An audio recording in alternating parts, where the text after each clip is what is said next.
L'info écho avec Capital. Le coup de gueule du jour est poussé par notre chroniqueur Marc Touati. Pour le président du cabinet AC Défi, le quoi qu'il en coûte du président Macron face à la crise va coûter très cher justement à la France. Lourd déficit public, bond de la dette, les finances du pays sont déjà très dégradées et l'Hexagone est au bord du gouffre selon lui. Cette fuite en avant du quoi qu'il en coûte nous coûtera justement très cher à nous et à nos enfants, voire petits-enfants, dénonce Marc Touati. Il se demande qui va payer la flambée de la dette publique. Pour l'économiste, il faut arrêter de se voiler la face. La pandémie ne fait que refléter les échecs de la France. Retrouvez sa chronique sur notre site. Le chiffre du jour, 20 millions d'euros. Selon l'équipe, c'est le montant des primes de performance que le PSG devrait encore verser à ses joueurs. Cette somme correspond à la saison 2019-2020 où le club de la capitale a atteint la finale de la Ligue des Champions ou remporté une nouvelle fois la Ligue 1. Aucune explication n'est avancée pour justifier ce retard, alors que les primes auraient dû être versées en septembre dernier. La direction du PSG pourrait tenter de faire baisser ce montant, alors que le club a affiché plus de 200 millions d'euros de déficit la saison passée.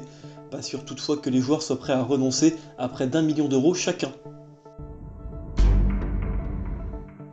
L'info pratique Capital vous concerne si vous cherchez un emploi. Capital a listé 12 entreprises qui vont recruter plus de 14 000 salariés en 2021. CDI, CDD, alternance, stage, franchise, tous les types de contrats sont proposés dans des secteurs porteurs. Le réseau APEF va ainsi chercher à recruter 3000 personnes dans l'aide à domicile ou à des postes administratifs. Chez O2 Care Service, ce sont près de 8500 recrutements qui sont prévus, notamment pour des intervenants dans l'activité de ménage, la garde d'enfants ou encore l'aide aux seniors. Retrouvez la liste de ces 12 entreprises sur notre site. Et on termine avec ce bug chez Pôle emploi. Plus de 200 000 allocataires de l'allocation de solidarité spécifique seraient concernés. Ils auraient reçu un message leur annonçant qu'ils arrivaient en fin de droit alors que ce ne serait pas du tout le cas. De quoi provoquer un sentiment de panique chez certains demandeurs d'emploi.